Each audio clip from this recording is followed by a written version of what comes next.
persona se adormece, aparecen las visiones fantasmagóricas, las alucinaciones con seres monstruosos, salidos de la oscuridad. La fantasía abandonada de la razón produce monstruos. Bienvenidos a un nuevo episodio de Ovejitas Antagónicas, en el que voy a hablar sobre la película en tendencia, que es La Sustancia. Quizás después hable sobre el concepto de la sustancia, pero voy a hablar sobre el concepto de la película. Primero, sobre el concepto de la película, que es interesante. Lo primero es el concepto, que es terrorífico, es de terror, pero es un concepto diferente. No es el típico terror, por así decirlo, o el terror más común. El concepto de terror que abarca, obviamente, por las imágenes y todo esto, es diferente, y eso es lo que la hace interesante la película. Tiene como ese efecto, efecto sorpresa, en el sentido de que no es lo habitual. No es que aparece un monstruo no es lo habitual. Sí es muy incómodo de ver, Dios mío. Las partes finales son muy incómodas de ver. Me costó, pero a pesar de eso digo que es una buena película. Es una buena película. Hay varias cosas. Bueno, lo primero es que la película es básicamente una versión contemporánea del retrato de Dorian Gray.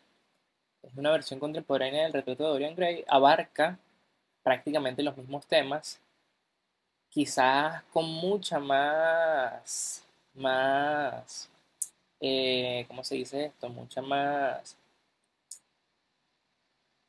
eficacia o de una forma más directa lo hace la película, también no solo por los recursos, sino bueno, puede que conscientemente, yo no sé si cuando Oscar Wilde escribió el retrato de Dorian Gray lo quería hacer esa crítica, toda esa crítica conscientemente, pero en el fondo mucho de parte de la crítica sí.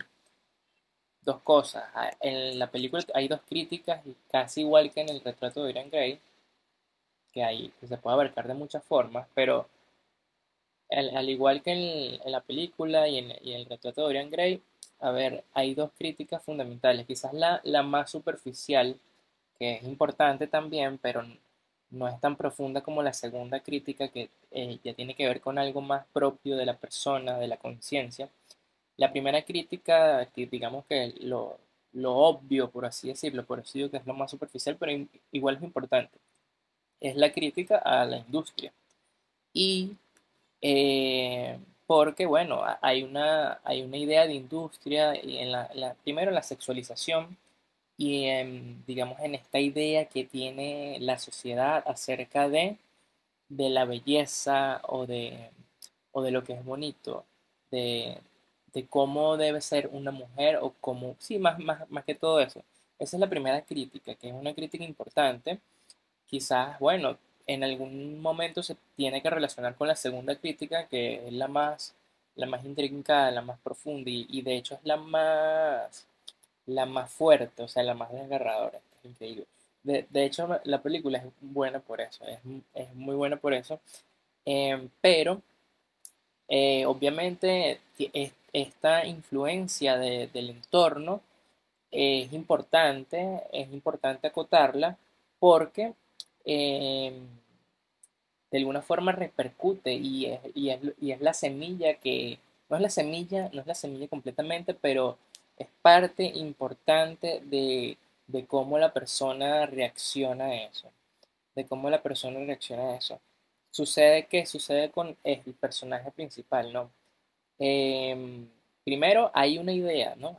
Todo viene porque hay una idea de belleza y hay una idea de belleza asociada a la perfección. Entonces, ¿qué pasa? En esta idea de belleza asociada a la perfección, bueno, hay una especie de optimismo, positivismo que va a contraponerse a su contrario, ¿no? Que es a la imperfección. En cierta manera, esta imperfección está cargada de un pesimismo, o sea, esta decadencia del ser humano va a ir cargada de un pesimismo y ahí comienza la crítica ya a salirse un poquito más allá de lo superficial de la industria, sino ya va a la conciencia de la persona. cómo las personas a medida que envejecen, básicamente van perdiendo como ese aliento vital, no tanto, obviamente, cargado por lo físico siempre va a ser importante, pero es como ellos lo reciben en su alma. Y entonces, bueno, dos cosas. Primero, el concepto de esencia es importante, que cuando a esta persona le dicen que va a hacer este experimento, le dicen que ella sigue siendo ella misma. Entonces la esencia de ella va a permanecer. Lo que muta es lo sensible, lo corporal, pero la esencia se supone que es su alma y es allí donde se parece muchísimo, pero muchísimo al retrato de Dorian Gray, porque bueno, a ver, yo no sé si yo tengo ese escrito por aquí, lo del retrato de Dorian Gray, pero es bastante interesante, que es casi lo mismo, o sea, el retrato de Dorian Gray, es como si él vendiera su esencia, lo que es él, a cambio de esa belleza física. Y entonces lo interesante es que cuando Dorian Gray peca, erra, lo que está en su esencia, que es el alma, que queda encapsulado en el cuadro, se empieza a deteriorar. Y precisamente la esencia de esta persona en la película era ella misma, y se deterioraba a medida que su otro yo, su conciencia enajenada, vuelta loca, por así decirlo, vuelta loca por la misma idea de positivización y optimismo de la belleza, queda, queda loca. Y por eso, a ver, por eso es que la conciencia de la otra persona empieza a deteriorarse. Y hay algo más profundo todavía que yo no lo había visto quizás en el retrato de Dorian Gray, creo que está también, pero quizás no lo había visto. En la película se hace de una forma más consciente la lucha contrapuesta, luego entre esas dos conciencias, entre el yo enajenado que está delirante y el otro que se siente ajeno. Eso lo vamos a ver, pero primero vamos a ver lo del retrato de Dorian Gray, porque, a ver, lo del retrato de Dorian Gray es que cuando Dorian se maravilla al ver su hermosura plasmada en el retrato desea para sí conservar esa belleza. Y es interesante porque varias veces en la película ella ve esa belleza de ella cuando era joven. Es muy interesante. Y a cambio, casi como un sacrificio, fuese el cuadro quien pagara las consecuencias de su decadencia física y espiritual. Dorian declaraba tener celos de toda belleza de toda cosa cuya belleza no muere, porque era consciente de que la suya estaba condenada a evanecerse. Y es importante la autoconciencia, obviamente, de la finitud, de la finitud. Y hay conciencia de la finitud también porque hay conciencia de esta idea de perfección. Por eso digo que la idea de perfección es lo predominante, es lo predominante. Mientras contemplaba la sombra de su propia belleza, toda la realidad relampagueó en su mente. Sí, habría un día en que su rostro se arrugaría, se marchitaría, en que sus ojos perderían su brillo y su color, que la gracia de su figura se quebraría y deformaría de sus labios, desaparecería el color escarlata, se volvería tosco y horrible. Al pensar ello, una aguda punzada de dolor lo atravesó como un cuchillo e hizo estremecerse cada una de las fibras de su ser. Color. Ajá, bueno, eso no importa. Se vio así como los cuales de la representación producen una conciencia de carácter intencional, una conciencia que se proyecta hacia el objeto. Visto así, de esta forma, en ese sentido, Dorian se exasperó cuando contempló su belleza en el cuadro y se dio cuenta de que en algún momento podría perder el privilegio que le había dotado la naturaleza. Visto de esa forma, parece contradictorio afirmar que la vanidad de Dorian en la persistencia de su hermosura no está relacionada y es independiente del mundo físico. Y aquí vamos con algo fundamental, porque eh, importa el físico. El físico siempre va a importar. Quizás la enseñanza de la película es que no es lo más importante, lo relevante es otra cosa, ¿no? Pero de alguna forma el mundo físico lo que nos muestra, bueno, la gente dirá, bueno, todo es vanidad, sí, todo es vanidad, pero de alguna forma es importante ver que lo que tenemos alrededor nos dice algo de lo que nosotros somos, ¿verdad? entonces, de lo que hay en nosotros. Entonces, este sería un argumento que desacreditaría la teoría del dualismo de sustancia. Se ilustra con el ejemplo de la destrucción de un cuadro bello del que se predica belleza y luego de haber disipado sus propiedades materiales fundamentales como su forma y extensión, también su idea de hermosura desaparecería junto a sus características físicas. Sin embargo, las propiedades secundarias de experiencias como sabor, textura y percepción forman parte de los cuales estos no son inherentes a lo físico, sino que dependen de un sujeto que los pueda captar. Por eso es que no hay una separación. Dependen del sujeto que los piensa.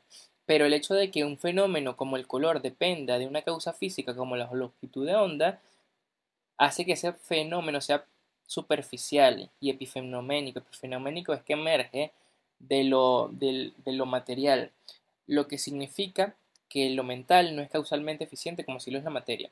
Frente a ese problema, de un lado, el funcionalismo dice que los qualia funcionan como output de salidas y input de entrada, debido a sus algunos, debido que la causalidad mental como función en propósito de las acciones, en propósito de las acciones. Por otra parte, la retirada del peligro para el sistema orgánico en muchos casos sucede al margen de la conciencia y sin ella no es posible que haya un estado mental, lo que sugiere que los procesos psicológicos surgen del mundo interior y no desde afuera.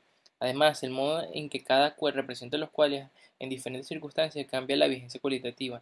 Entonces la captación de la sensación sería contingente y no necesaria. Así los cuales tendrían un proceso idiosincrático y no explicativo causal como si lo tiene la materia lo material. Entonces, parece complicado ver la noción teleológica en ellos, de modo que es relevante volver a la idea de que los entes sensibles, con excepción de los que no tienen la cualidad de pensar, o sea, solo los humanos, son sobre algo más, son a partir de otra cosa, para otra cosa. Si bien los cuerpos pueden estar relacionados entre sí, no se refieren a otros como los pensantes y se interesan en otras realidades. Aquella por la que se obsesionó Dorian, o la muchacha de la película, parecía ser un estatus mayor que el físico, ya que en este último, a diferencia del inteligible, se caracteriza por devenir en corrupción y cambio, aunque la narrativa no parecía posible que el mundo exterior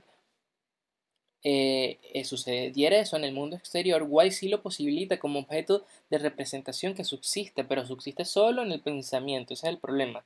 Para la actividad mental, estas cosas no desaparecen, sino que se destruyen porque no tienen facultades propias de la materia.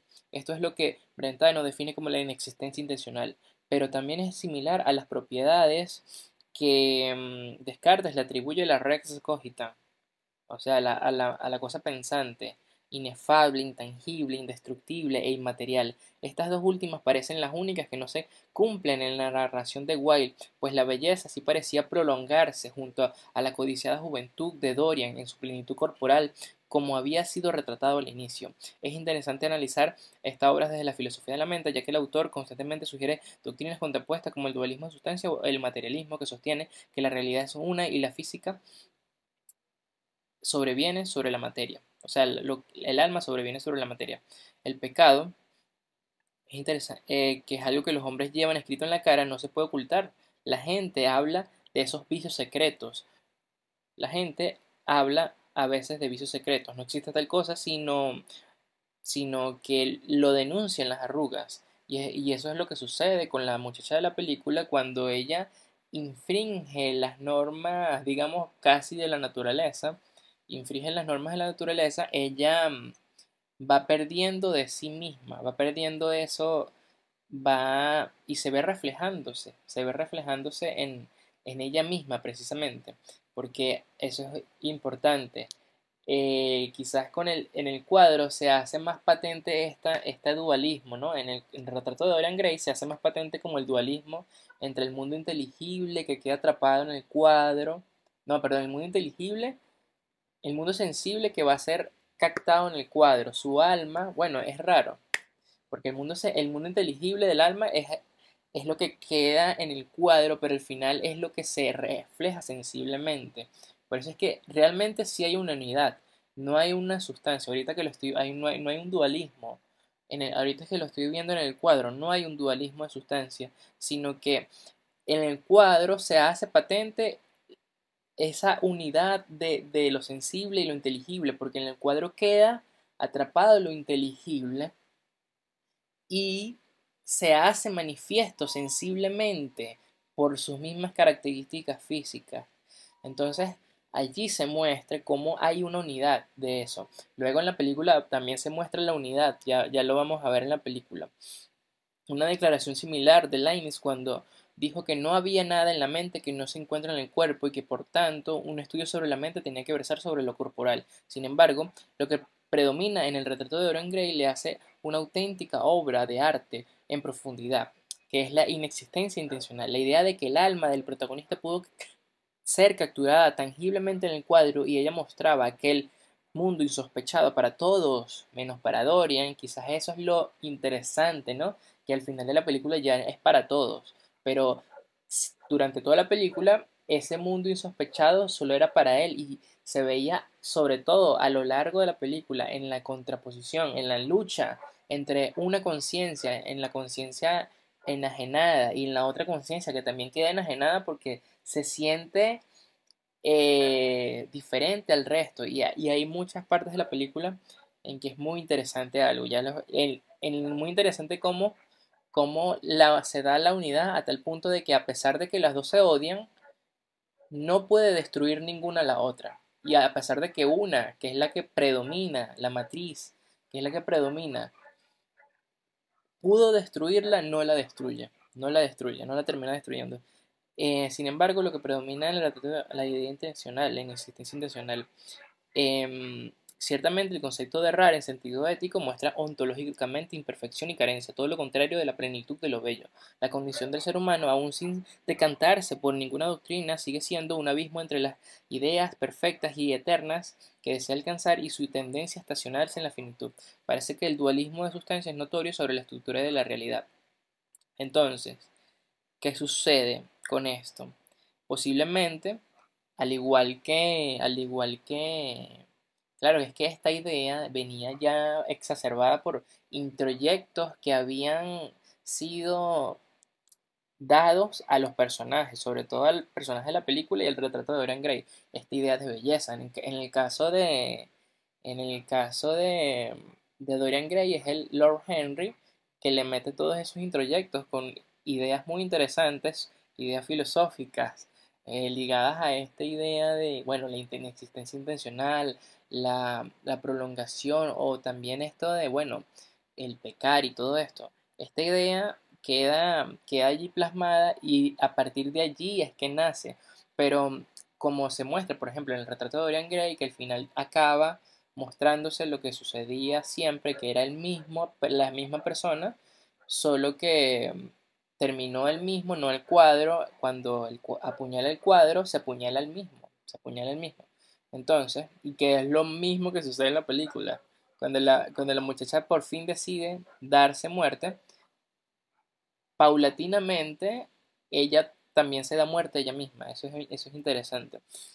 Entonces, lo otro interesante es que este otro yo nace cuando se da la transmutación y todo esto, el código ADN, que por cierto, ¿qué tan lejos está esto de la realidad? No lo sé. Yo no lo sé porque yo no lo vi tan lejos de la realidad, si con los avances biológicos y todo esto, el código ADN, el otro yo nace y entonces se activa la unidad, ¿no? La unidad entre los dos. Interesante cómo ella se restablece a sí misma, como el proceso de cualquier ser humano, por así decirlo. La matriz es el mundo sensible, la matriz es ella, digamos la persona, y es el mundo sensible. Es interesante que la matriz sea el mundo sensible porque de alguna forma queda esta idea como de que sí, bueno, realmente lo que cuenta es lo que aparece efectivo en la realidad. Luego, el otro yo, que es el pensamiento, se realiza. Hay un cambio de conciencia. Al principio me parecía raro que, que existiese como esta lucha contrapuesta. Me pareció un poquito raro que existiese como esa lucha contrapuesta entre las dos conciencias, pero luego dije, bueno, sí tiene sentido porque una está en otra realidad diferente a la otra. Una tiene ajá, esta juventud, tal, la belleza, y la otra es casi todo lo contrario. Entonces, al entender la diferencia, se entiende por qué se da la lucha. Se entiende por qué se da la lucha y se da a la vez la duplicación. Entonces, ¿qué pasa? En esa duplicación se enajenan las dos conciencias, hay una incapacidad para comprender que son una. Entonces, esto se da por el reconocimiento de la diferencia, de la diferencia, pero curioso que igual los dos momentos, a ver, los dos momentos realmente, cuando están luchando, se están dando al mismo tiempo. Cuando se están produciendo, no son los mismos momentos porque son diferentes. Pero cuando están luchando, se están dando al mismo tiempo, sobre todo al final. Pero hay una parte cuando ella se está viendo joven a sí misma en la televisión. Obviamente son momentos diferentes, obviamente, porque sí, eso es obvio, ¿no? Son momentos diferentes, pero la lucha está sucediendo en ese momento. O sea, los momentos están sucediendo al mismo tiempo. Entonces, el movimiento se supone que es uno, se supone que es uno. Y entonces es interesante, sobre todo que hay dos cosas interesantes al final cuando le dicen a ella que no puede restablecer nada de lo que ya hizo. O sea, que una vez que ya ha transitado una experiencia, no hay un empezar de cero otra vez a como ya era antes, sino que no hay una forma de restablecerse. Eso es heavy. Y por eso, a ver, por eso la gente que habrá visto esta cuestión, yo no sé cómo habrá encajado esto, porque es, digamos, esta carga significativa que tiene este mensaje, esta moraleja, es muy parecido también a lo del retrato de Dorian Gray. En el caso lo del retrato de Dorian Gray, bueno, la persona ya queda como, por así decirlo, se trata, bueno, muere la persona espiritualmente, ajá, ok.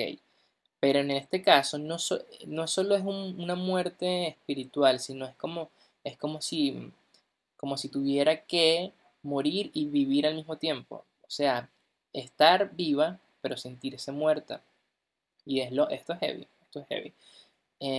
Esto es heavy porque una vez que digamos que se cometen errores y todo esto, ocurre la muerte espiritual, pero a la vez sigue estando vivo y entonces ya este estar vivo es un vivo que se invierte y sí estás vivo, pero vives algo que no es vida, entonces bueno, ya eso son cosas que ya yo he hablado antes em, y sería lo más parecido a vivir un infierno, ¿no? Sería lo más parecido a vivir un infierno, algo que no es vida, algo que no es vida en abundancia. Bueno, la parte de evangelización aquí.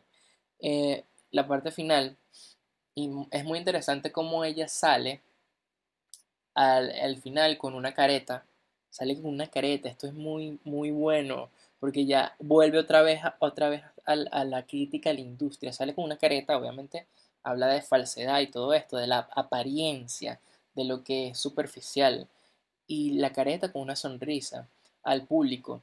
Y el público está maravillado con eso. Y luego cuando muestra lo que realmente es la monstruosidad, claro, el público, o sea, digamos el reproche moral de los otros es masivo y se muestra eso, ¿no?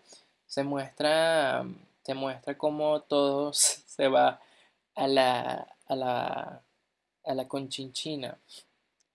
Entonces, bueno, este es el análisis de la película. Hubo algo que me faltó decir. La conciencia matriz, enajenada, que se siente independiente, se paraliza en algún momento. Hay un momento en el que ella quiere pasar del pesimismo al optimismo, pero se paraliza porque se siente incapaz ante la otra, se siente incapaz ante la potencia de la otra. La potencia de la otra es como ese señorío que tiene ante la otra. Realmente, cuando realmente ella es la que debería tener el señorío, pero no lo siente, esa parte de esa dialéctica todavía yo no la entiendo, no la comprendo tanto.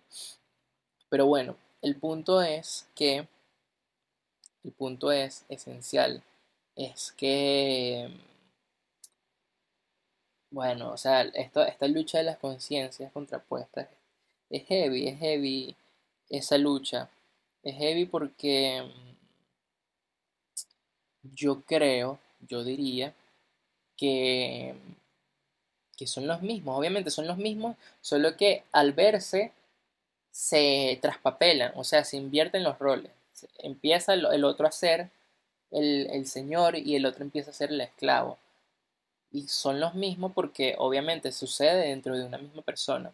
¿Cómo sucede? Bueno, yo tengo un profesor que no le gusta mucho este tema y entonces como que no, ¿cómo sucede esto de, bueno, cómo se enajena la conciencia y se engaña a sí misma? La mujer se engaña a sí misma, no, no se puede engañar a sí misma. No, no se puede engañar a sí misma. Realmente no se engañaba a sí misma.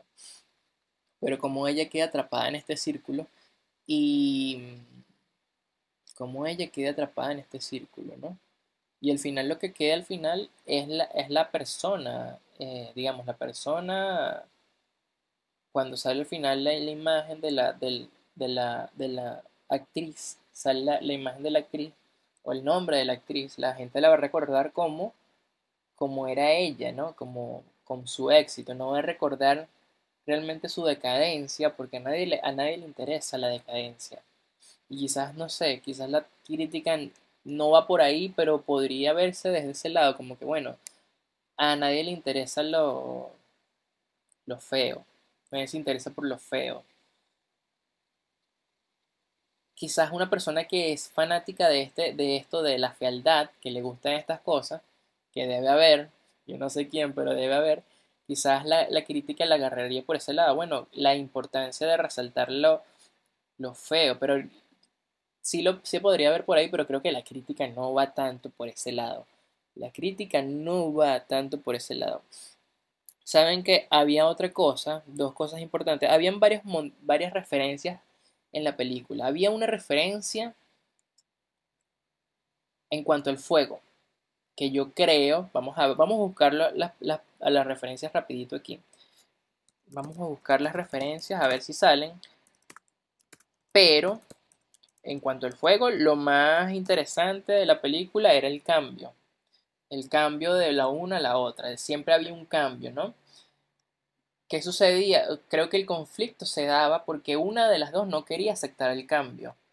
Una de las dos no quería aceptar el cambio. Bueno, las dos no querían aceptar el cambio. Entonces, digamos, la tragedia, el conflicto, la lucha también se da porque una se quiere mantener como inamovible, no quiere cambiar.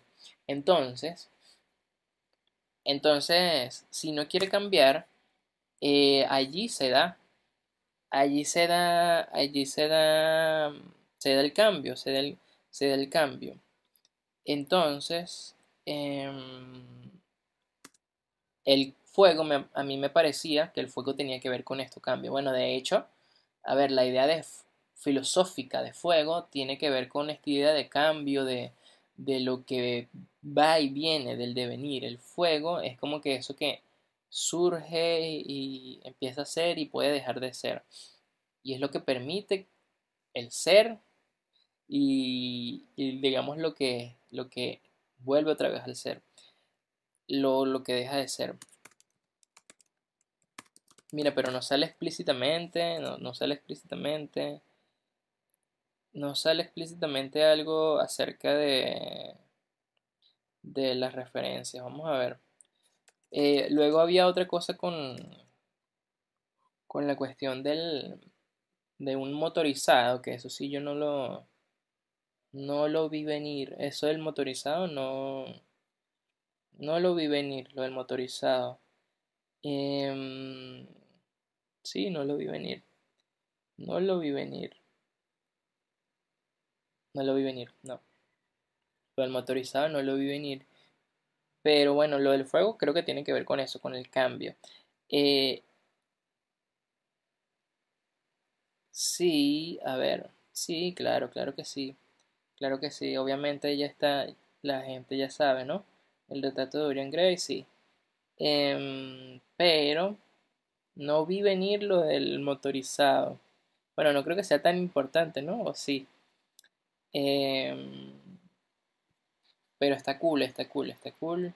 La película está bastante cool. Y bueno, nos vemos en una próxima edición del podcast Ovejitas Antagónicas.